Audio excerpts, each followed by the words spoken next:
Las 2/3 partes de la superficie de nuestro planeta están ocupadas por el agua. La vida apareció en los cuencos marinos. En puridad, la Tierra es un astro acuático. Si lejanas inteligencias nos estudiaran desde otras galaxias, nos llamarían el planeta Agua.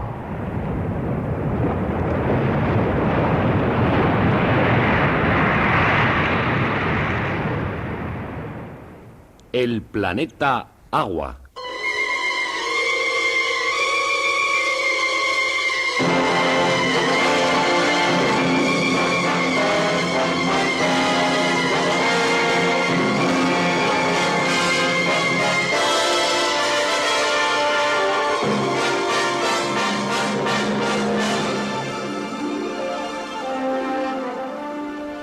Una defensa de la naturaleza sobre guión, dirección y presentación de Félix Rodríguez de la Fuente.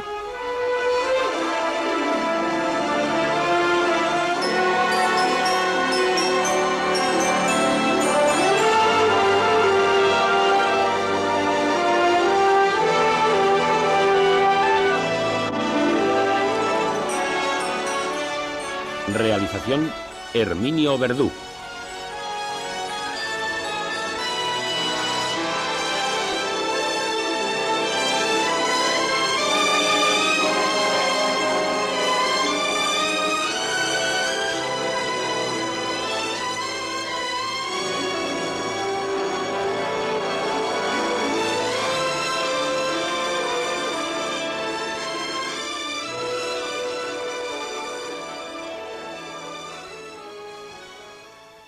Amigos del planeta Agua, seguimos nosotros con la constancia y quisiéramos que con la precisión de la gota de agua que golpeando la roca llega a horadarla en nuestro programa de la protección del medio ambiente. Y dentro del medio ambiente, quizá de su parte más frágil y más necesaria. El agua. El agua que es la esencia misma de la vida. El agua que debiera dar nombre a nuestro planeta. El agua que con su aparición y con su fin en un astro marca el origen y el ocaso de la vida. Hubo mucha inquietud en las palabras de nuestro ilustre invitado de una de las últimas semanas, el doctor Ruiz Merino, en cuanto a los posibles contagios de enfermedades que pudieran estar determinados por hortalizas regadas con aguas sometidas a una contaminación fecal. El agua, evidentemente, puede ser fuente de salud, fuente de higiene, de alegría o fuente de contagio, de intoxicación y de muerte. Sobre todo cuando se trata no ya del agua que indirectamente, al ser utilizada en el riego de una hortaliza, puede transmitir un cólera, una salmonela, unas paratíficas, un tifus, sino al agua que uno bebe directamente de la fuente. Para ir sustituyendo ese agua que perdemos con nuestros excretas, con el sudor, con la evaporación, y reponer poco a poco el pequeño mar interior de unos 6 litros que llamamos masa sanguínea o torrente circulatorio, aparte de la cantidad de agua que tenemos acumulada en los tejidos. El agua potable. He leído alguna novela de ciencia ficción que marcaba el ocaso de la humanidad por un fin del agua potable. La humanidad había despilfarrado el agua, había acabado con el más importante de los tesoros biológicos. Iban aquellos hombres enfebrecidos del ocaso de la humanidad a agotar los últimos pozos contenidos en las entrañas de la tierra. Esta novela de ciencia ficción no tenía una base lógica. El agua, mientras no se alteraran drásticamente las condiciones climáticas de nuestro planeta, poco más o menos, siempre ha tenido y tendrá la misma cantidad.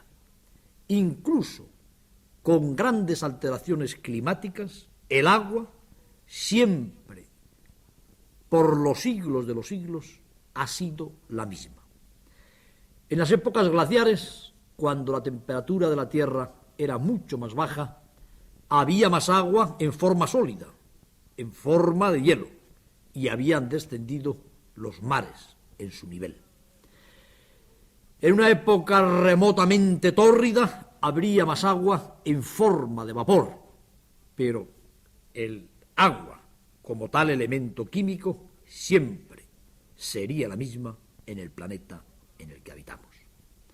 El problema del agua, que tiene un ciclo de todos conocido, ese ciclo que comienza con la evaporación de las aguas marinas, de las aguas de los grandes lagos o de la superficie terrestre, que transforma al agua de su fase líquida en su fase de vapor, que luego, después de la condensación, se precipita nuevamente en los continentes o en el mar, en forma de lluvia, que penetra en las entrañas de la tierra y que, siguiendo un camino subterráneo, puede dar lugar a grandes depósitos de aguas más o menos profundas, para volver, quizá en tiempos remotos, nuevamente incorporarse al caudal marino, a evaporarse y a cerrar el ciclo.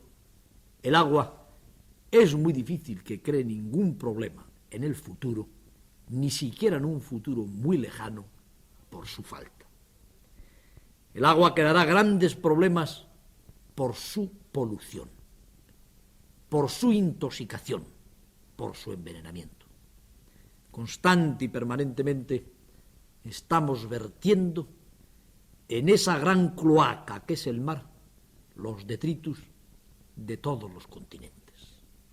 Constante y permanentemente, más o menos depuradas, nuestras heces fecales, los residuos industriales, los residuos urbanos van a parar a las cuencas de los ríos. Y éstas recogen también los tóxicos organoclorados de los insecticidas, los metales pesados de la industria, productos tremendamente tóxicos, que esta humanidad actual, industrializada, tecnológica y cada día más numerosa, no encuentra más alcantarillado ni más camino que el de las redes fluviales que terminan siempre en el mar. No hubiera tenido nada de insólito ni de inverosímil el argumento de la novela de ciencia ficción si en lugar de hablar del fin del agua hubiera hablado del fin del agua potable. Ese sí que es un problema, el del agua potable. Seguramente me escucha algún amigo que en su infancia o en su juventud bebió el agua de un manantial. Creo que no hay nada tan hermoso, tan placentero. Yo diría que no hay un placer tan sano y tan primario como beber un buen agua en un manantial cuando se tiene sed. Qué recuerdos los de la infancia y la juventud, sudorosa, horas y horas de verano por estas nuestras serranías, mesetas y llanuras. Sed. Esa sed cuasi epicúrea que le permite a uno después disfrutar del sabor del agua. Y qué grato el canto del agua, la música del manantial, el borboteo de cristal. Cuando uno, sudando, arrancándose las prendas del cuerpo, sabiendo que está allí su manantial, se acerca al manantial para beber. ¿Y cómo se bebe cuando se tiene sed en el manantial? De bruces, en la más primitiva y básica de las posturas, en un vertebrado tetrápodo, con los labios hundidos en el agua cristalina y la cara mojada, húmeda, y escuchando la música del agua y llenándose el cuerpo sediento de agua. Ay, amigos míos, uno de aquellos manantiales en el que tantas veces este servidor de ustedes sació la sed, al pie de un pinar, de un viejo pinar, manando entre rocas soleadas,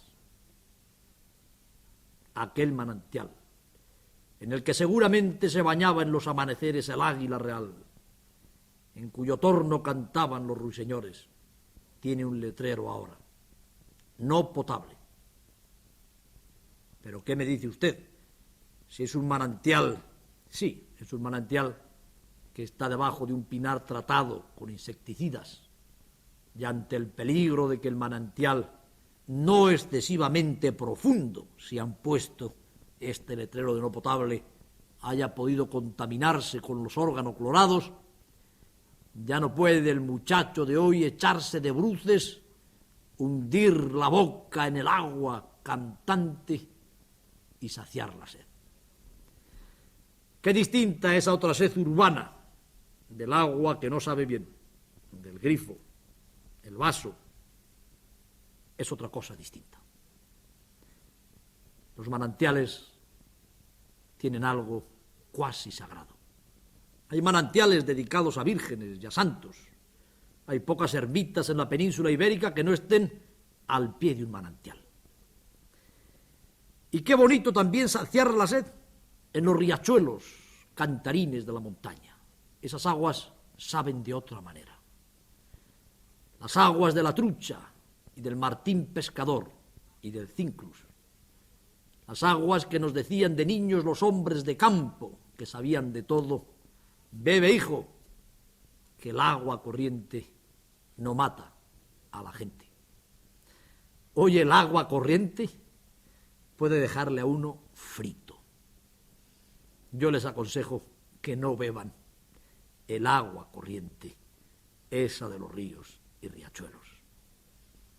Una pequeña industria, casi artesana, en lo alto del curso, puede matarle a usted con sus venenos, o por lo menos producirle un buen dolor de tripas. Nos preocupa mucho el problema del agua.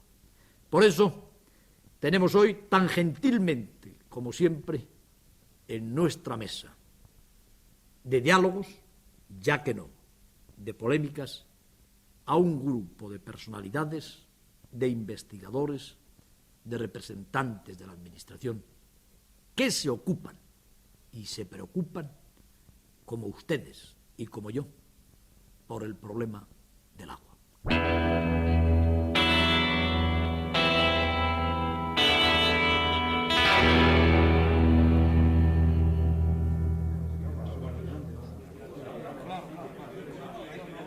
Nuestra mesa redonda de hoy la constituyen el doctor Fernández Turégano, jefe provincial de Sanidad de Madrid; doctor Ruiz Merino, jefe del Departamento de Microbiología y profesor de la Escuela Nacional de Sanidad; doctor Cabo Ramón, del Centro de Investigación del Agua del Patronato Juan de la Cierva; doctor Bustos Aragón, del Centro de Investigación del Agua del Patronato Juan de la Cierva del Consejo Superior de Investigaciones Científicas; doctor Oliver Clapés, director del Laboratorio de Análisis del doctor Oliver Rodés; y don José Román Sánchez de la Nieta, ingeniero de caminos, jefe de la División de Tratamiento de Aguas del Canal de Isabel II.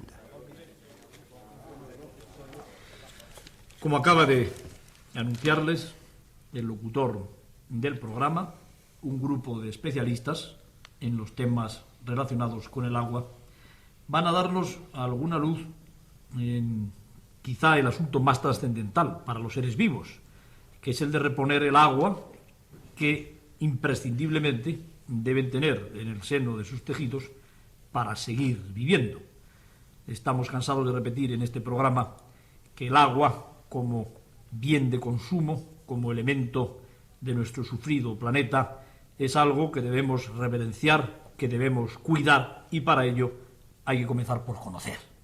No conocemos el agua.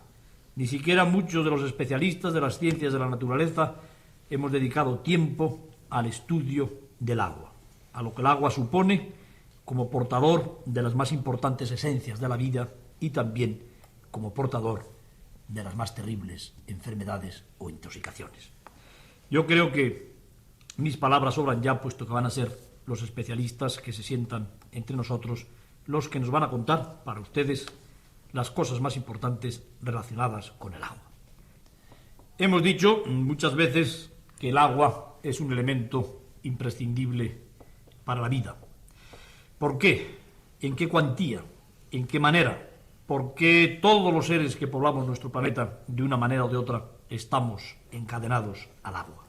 Va a ser el doctor José Cabo Ramón, de la sección de Contaminación y Depuración de Aguas del Patronato Juan de la Cierva, quien nos va a contestar a esta pregunta. La necesidad del agua la podemos ver si pensamos que constituye de un 70 a un 80% de la masa de los organismos vivos. En el caso del hombre, si viene a estar alrededor de un 70% del agua de constitución. Las necesidades humanas del uso del agua se suelen limitar teóricamente a 1 litro de agua. Sin embargo, aún en los pueblos nómadas, las cantidades imprescindibles y utilizadas vienen a ser de unos 5 litros o algo menos. Se cree que para la higiene personal, en pueblos que no tienen aporte de agua, o sea, abastecimiento de agua, de unos 50 litros o 40 litros suele ser lo imprescindible para el aseo personal, la limpieza de utensilios. Sin embargo, a medida que el desarrollo de los pueblos, aumentan las necesidades de agua y entonces nos elevamos a consumos de 200, 300, 500 litros por habitante y día e incluso más. En Madrid, tal vez luego nos lo digan, el consumo puede ser alrededor actualmente de unos 400 litros. 330. 330. Son 330 litros por habitante y día el consumo en Madrid. Ahora, se va a incrementar y en realizaciones futuras se piensa llegar hasta los 400, 500 litros por habitante y día como consumo habitual, de los cuales solamente 1/3 parte es el consumo doméstico, las 2/3 partes es la industria. Me imagino que estas cantidades deben haber superado enormemente las que el hombre como elemento integrante de un ecosistema equilibrado utilizaba. Me refiero al hombre primitivo actual o pasado. He convivido bastante con hombres primitivos y utilizan bastante menos agua que nosotros, que entre otras cosas también despilfarramos el agua. Yo creo que, aparte de los seres vivos que necesitamos el agua para sobrevivir, hay un gasto de agua, como vamos a ver después, muy importante, y una utilización de agua por las industrias. Pero antes convendría que nos contara el doctor Oliver Clapés el agua, ese elemento imprescindible para la vida. Lo vemos a simple vista, y no me refiero ya a las aguas marinas, sino simplemente a las aguas continentales, en los ríos y en los lagos, y nos encontramos también con esas otras aguas más míticas y más utilizadas desde el principio de la historia para ser bebidas, que son las aguas de los manantiales. Evidentemente, unas de ellas son aguas superficiales que surcan la superficie de la tierra y otras son aguas que salen de sus propias entrañas. Nos gustaría saber a los profanos en este tema, para mejor conocer el agua, las diferencias que hay entre unas y otras, o si hay quizá más tipos de agua en el planeta en el que vivimos. Bien, es muy interesante precisar estos extremos al hablar de un tema tan amplio como es el agua, porque aunque se hable de distintos tipos de agua, en realidad el agua es toda la misma. Lo que ocurre es que en nuestro planeta sigue un ciclo. No es estática, sino que está en continuo movimiento, un ciclo unitario. Se puede empezar en cualquier punto, pero supongamos como punto de partida el agua del mar. Existe una constante evaporación que va a parar el agua a la atmósfera, se condensa sobre los continentes y cae sobre ellos en forma de lluvia o de nieve. Entonces, Este agua, al entrar en contacto con la superficie terrestre, puede resbalar por encima de ella, formando los cursos naturales de agua, torrentes y ríos. Es el agua de escorrentía, es el agua que es llamada el agua superficial, y fundamentalmente es la de los ríos y de los lagos. La de los ríos sigue su camino y vuelve otra vez al mar. Pero una parte importante de ella se infiltra en la tierra y circula por el interior de la tierra, y es el agua llamada profunda. También hay diferencias en el agua profunda. Unas aguas son realmente muy poco profundas, las aguas subálveas. A título de ejemplo, es ilustrativo pensar que debajo de todos los cauces de los ríos circula otra especie de río subterráneo, incluso cuando el río está seco. Otras aguas son realmente mucho más profundas, se han infiltrado a través de terrenos permeables hasta encontrar una capa impermeable, y entonces siguen siempre en dirección hacia el mar. Esta infiltración y su llegada al mar, o por los ríos o por las superficies de contacto en las costas, puede ser más o menos larga. La infiltración puede durar unas horas, unos días, unos meses y aún siglos. De ahí se comprende la diferencia fundamental entre las aguas de superficie y las aguas profundas. Las aguas de superficie tienen en general menos salinización y están expuestas a toda clase de aportes exteriores, mientras que las aguas profundas, al contrario, al filtrarse por terrenos permeables, sufren una verdadera depuración física, al mismo tiempo que se enriquecen de las distintas sales que disuelven al pasar por las rocas y los terrenos que van atravesando. En definitiva, es importante pensar que no hay más agua que la que llueve en toda cuenca hidrográfica. Me imagino, doctor, que esos manantiales y esas fuentes en las que ha vivido el hombre rural y el hombre de la naturaleza, y en la que los que paseamos tanto por el campo nos gusta beber, y que por desgracia algunas de ellas ya dicen unos letreritos que no son potables, deben provenir de las aguas profundas. Evidentemente, todas son aguas profundas, si bien hemos de encontrar en ellas estas diferencias a que antes me refería.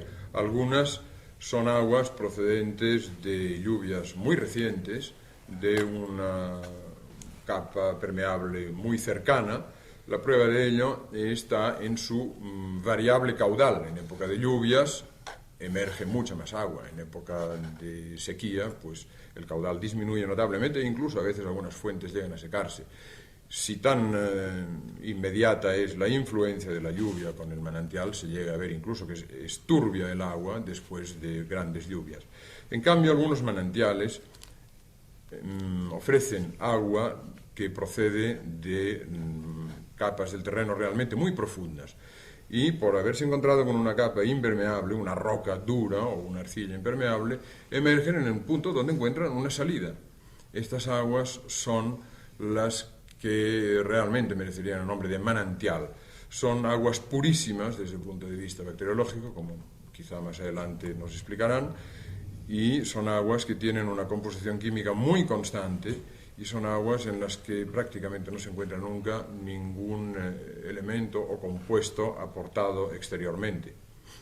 Esos importantes manantiales, que recuerdo que en algunas de las zonas que he visitado, y también en mi propia tierra les hay, que por su profundidad seguramente debe dar lugar a que en invierno esas aguas sean bastante calentitas y en verano muy frescas, porque tienen una capa que las aísla del medio ambiente. Bueno, yo creo que esto es una impresión subjetiva. Exactamente. La temperatura del agua es la misma si es profunda. Exactamente, es la misma por ser un agua que mantiene no solamente sus constantes químicas, sino incluso sus constantes térmicas. Bueno, pero voy a hacer Hay una aguas pequeña termales, intervención, es que las aguas profundas, su temperatura es mayor que Es mayor, aguas las que superficiales. son verdaderamente muy profundas, que son las aguas termales que se encuentran cerca ya, diríamos, de la... Nosotros podemos aportar que en el abastecimiento de Madrid, que se están incorporando aguas profundas de 400 metros de profundidad, estas aguas tienen una temperatura mayor que las aguas superficiales, de 2 o 3 grados. Don José Román Sánchez de la Rieta, que es el que nos cuenta estas cosas, ingeniero de caminos, jefe de la División de Tratamiento de Aguas del Canal de Isabel II,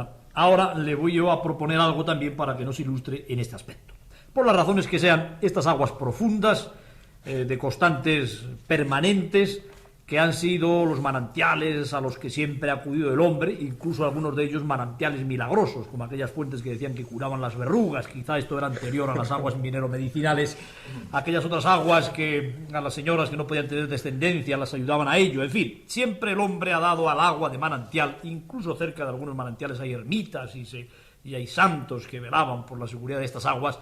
El hombre no ha podido seguir bebiendo estas aguas porque el hombre, una de las cosas que ha hecho, no sabemos si positiva o negativa, es reproducirse de una manera exponencial. Somos muchísimos. Va a llegar un momento en que vamos a aplastar esta débil corteza de nuestro planeta con nuestro propio peso, al menos el peso de nuestras construcciones y nuestras industrias. Y por consiguiente tenemos que beber las aguas más abundantes, las que se encuentran con más facilidad, que son las aguas superficiales, los ríos, los riachuelos, los arroyos. Hay un refrán que decían en mi pueblo cuando yo era niño, que bebía siempre el agua de los ríos, que agua corriente no mata a la gente. Yo creo que si aplicáramos actualmente este refrán, la mayor parte de los andarines de las sierras estaríamos ya, pues, en fin, enriqueciendo. Exactamente, no quedaba nadie.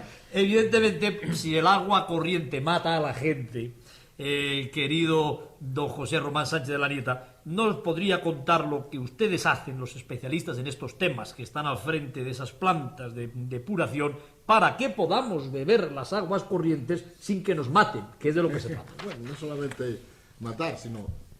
Vamos a ver, podemos considerar que el tratamiento de las aguas es, a las aguas naturales, por medios físicos o químicos, darles la posible utilización de potabilidad para el fin económico que se persigue. Estas aguas superficiales, los tratamientos, podemos decir, pueden ser, pues, tener escalas muy diferentes. Podemos partir que en el caso de aguas superficiales muy limpias o en aguas subterráneas, vamos a incorporar aquí también las aguas subterráneas profundas, los tratamientos pueden ser muy sencillos. Bastaría simplemente una cloración, más bien con el fin de seguridad en la red de distribución, que para el tratamiento del agua, para hacerla completamente asequible a la bebida y usos domésticos. Sin embargo, los tratamientos pueden tener una gama muy importante, sobre todo cuando tratamos de aguas superficiales o de aguas profundas muy mineralizadas. Entonces podemos llegar a tratamientos muy costosos.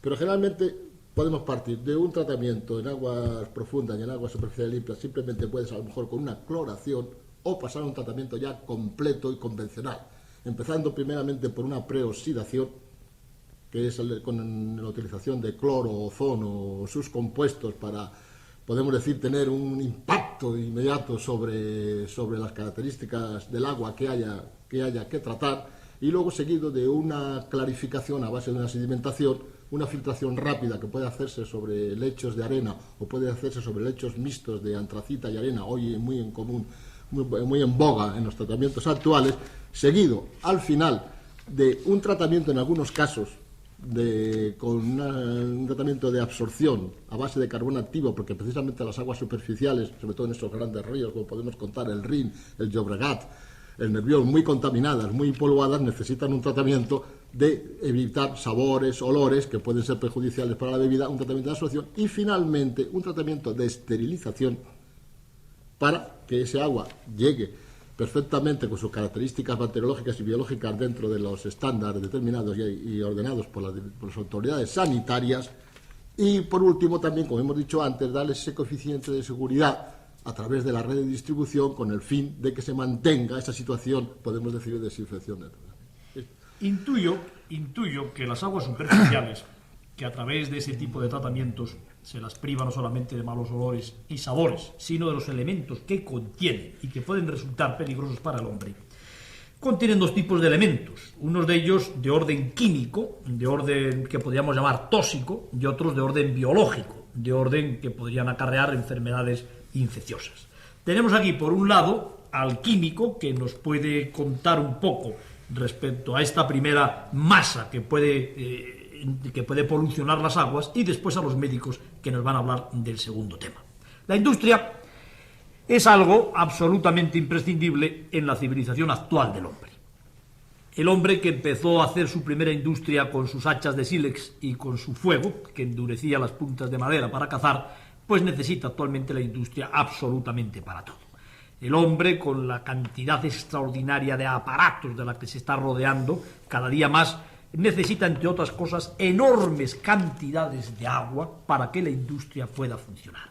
Cantidades de agua que la industria toma, que a su vez pueden perjudicar a la industria, pienso yo, si no tienen buena calidad, y que la industria luego devuelve a los cursos fluviales en condiciones más o menos polucionadas o contaminadas.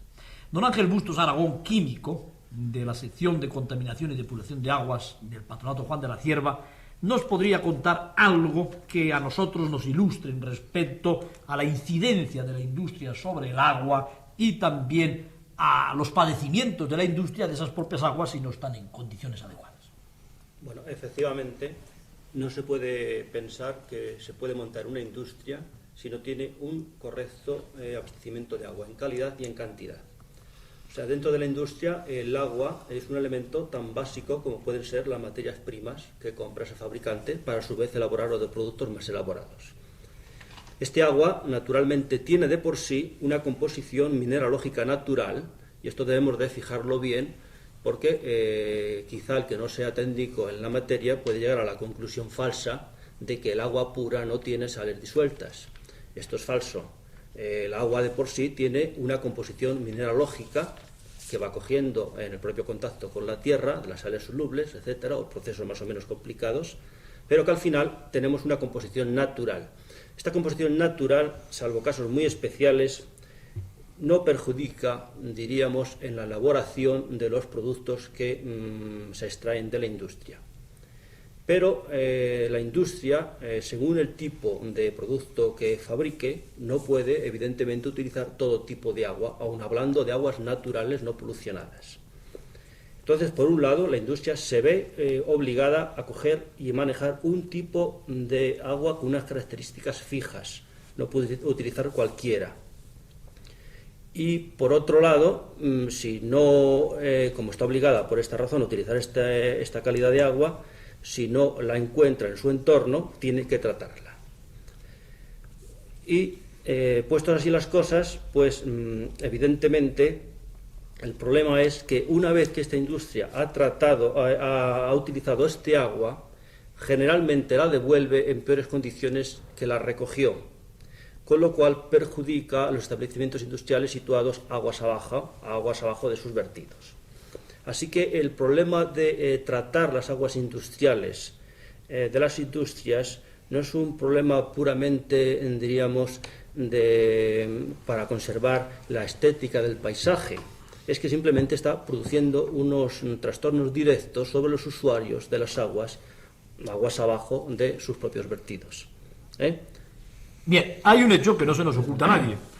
A través de la pura y esquemática teoría de la utilización del agua por la industria, hay en el terreno práctico una serie de ríos tremendamente polucionados, ríos que no son capaces no ya de aportar un agua potable para los seres humanos, ni siquiera de albergar ningún tipo de vida, ni vida inferior. Esos ríos que todos hemos visto en el norte de España, en las cuencas más fabriles. Yo quiero hacerle una pregunta muy directa que a lo mejor no me puede contestar, pero que seguro que le interesa mucho al hombre que oye nuestro programa. ¿Por qué nuestras industrias siguen enviando a los cursos fluviales aguas que no solamente matan a esos ríos, sino que además perjudican al industrial que tenga montada su planta 1 kilómetro más abajo?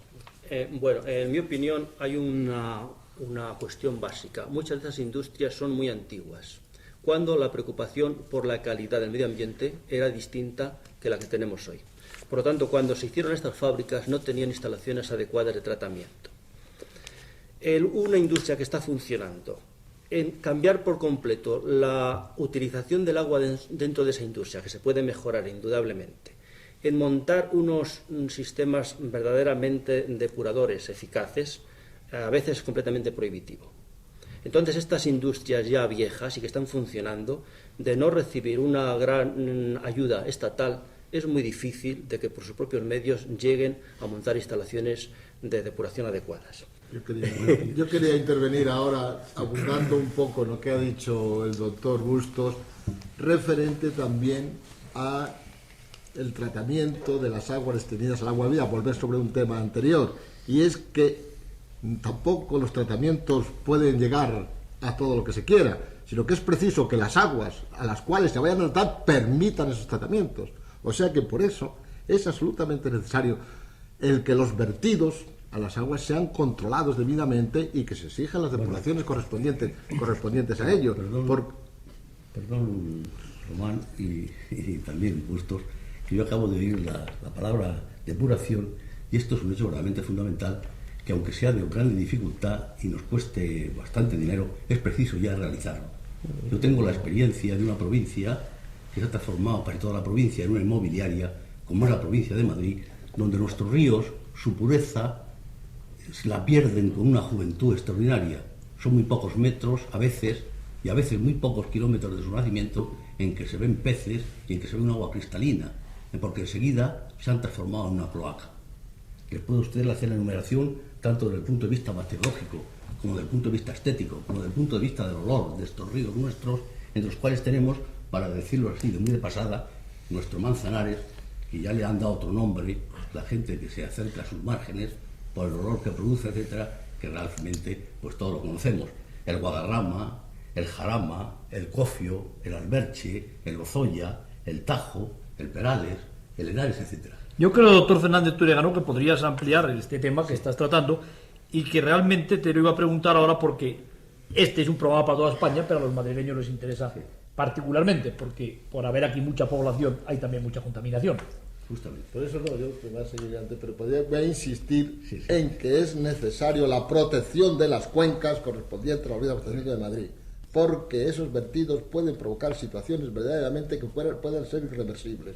Hay que tener en cuenta que el abastecimiento de Madrid está fundado por ríos muy limpios, ríos con unas cuencas hasta ahora no con una población importante industrial, ni mucho menos ni de asentamiento, pero que si esos vertidos contaminan y las depuraciones no se llevan hasta el extremo de llegar a tratamientos terciarios, dada la característica del embalse de Madrid, de la estación de Madrid, a base de una serie de embalses escalonados, podemos provocar esas eutrofizaciones, o sea, el crecimiento de una gran producción vegetal en los embalses que hagan que las calidades, que las características del agua exijan tratamientos costosísimos y tal vez que tengamos que tropezar con el inconveniente de que no podamos lograr toda la calidad que nos apetece. Sí, porque unas cosas muy bien, Román, y estamos de acuerdo, totalmente de acuerdo, porque muchas cosas se pueden resolver con el sistema de depuración, pero otras cosas, por ejemplo, el sabor o otras sustancias, una cosa tóxica, a veces no la podemos eliminar. Nosotros tenemos un hecho curioso, que yo quiero aquí decirlo, que por el sistema de coordinación que llevamos el canal de Isabel II con la Sanya, se estamos clorando las aguas de Madrid y esto ha hecho que se disminuyan las enfermedades de tipo intestinal de una manera marcadísima. Tanto es así que yo quiero dar un dato curioso. Las enfermedades intestinales en Madrid, la incidencia mayor de las mismas ocurre en primavera, cuando empiezan a venderse en Madrid los primeros vegetales que se crían en nuestras huertas de Madrid, no por la acción del agua, lo cual demuestra que el agua ha reducido de una manera considerable nuestras enfermedades infecciosas. Pero sin embargo, hay otro aspecto que nosotros lo creemos de una manera conveniente, porque no solo el agua la tenemos para beber, el agua tenemos también para disfrutarla. Y resulta un hecho verdaderamente lamentable cuando vemos que en nuestras conducciones, cuando están enormemente contaminados y dan lugar a una serie de enfermedades de todo tipo, vemos a gente bañándose, a gente queriendo que está disfrutando de un medio que le va a modificar y a mejorar su estado sanitario, lo que está haciendo es consiguiendo una enfermedad o la incubación de una enfermedad con motivo de esas aguas. Todos los análisis que hemos practicado, cuando nuestras aguas han pasado por poblaciones, se han contaminado. Además hay otro hecho curioso, que cuando las aguas son freáticas, de poca profundidad, aunque sean profundas, poca profundidad, como no la depuración de las mismas o la depuración de las estaciones de depuración de aguas residuales no se lleva a cabo, también las contaminan con una facilidad extraordinaria. Y los casos que tenemos de enfermedades intestinales y de enfermedades por agua, de enfermedades hídricas, es por esta causa. Hay el caso de ese pozo tan pintoresco que suelen algunos hombres con toda la buena voluntad que se compran una parcelita en el campo y hacen una perforación y le sacan un pozo que, por ser de su propiedad, con ese sentido territorial que tiene el hombre tan profundo, quieren que es el agua mejor del mundo. Y creo que en algunas ocasiones esas aguas pueden ser objeto de contagios importantes. Muchas de ellas están contaminadas. Justamente cuando nos mandan, que nos mandan siempre, gente amiga o gente que además está mentalizada sobre las enfermedades infecciosas y todo tipo de enfermedades, nos mandan a hacer análisis de aguas de estos pozos que se creen que son maravillosas por su transparencia y tal, y tienen su colimetría muy alta, o sea que están contaminadas y pueden transmitir muchas enfermedades en muchos chalés maravillosos de la provincia de Madrid.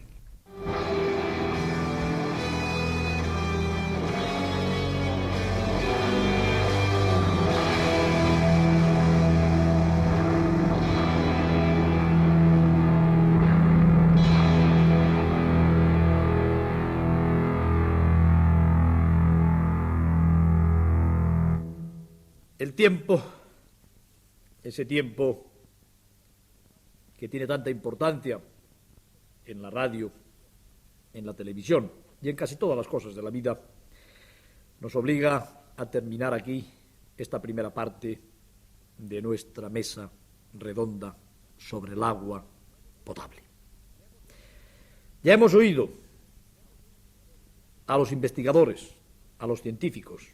Ya sabemos de su propia boca, y no a través de la traducción de este modesto divulgador, que al menos hay un agua, aquella de los ríos y de los arroyos cantarines, que no mataba a la gente, superficial. Que el gran número de personas que viven hoy en los núcleos urbanos no hace posible que todos bebamos en manantiales, y que esas aguas superficiales son tratadas con objeto de que puedan ser utilizadas como bebida sin peligro de infección, de enfermedades contagiosas y sin peligro de intoxicación con partículas de elementos altamente tóxicos.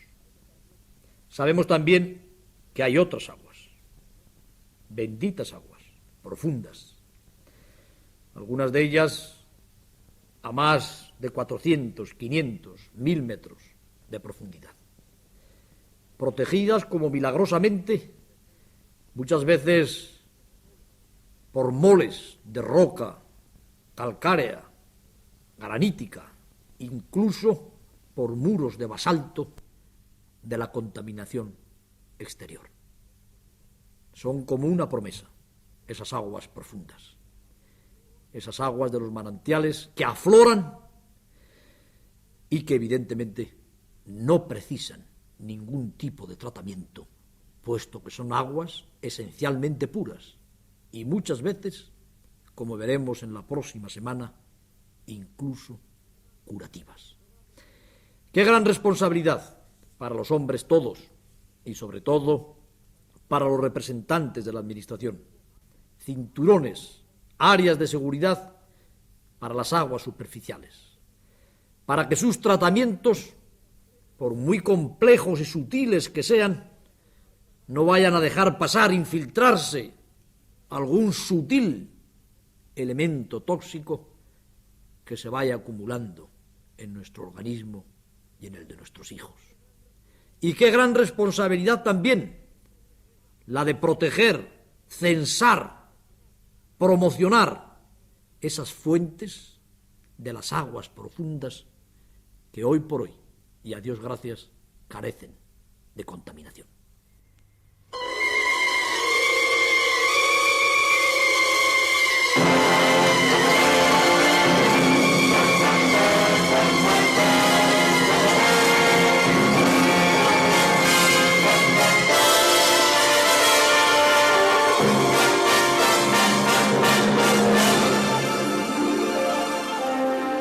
La próxima semana, Félix Rodríguez de la Fuente nos sumergirá de nuevo en el planeta Agua.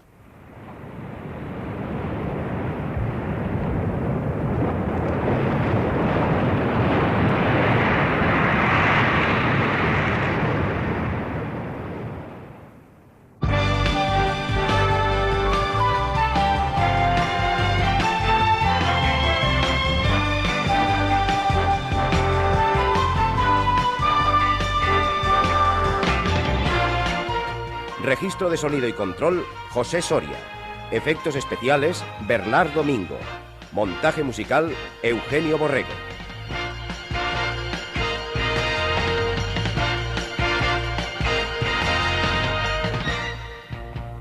Secretario científico, Francisco Ortiz de la Torre.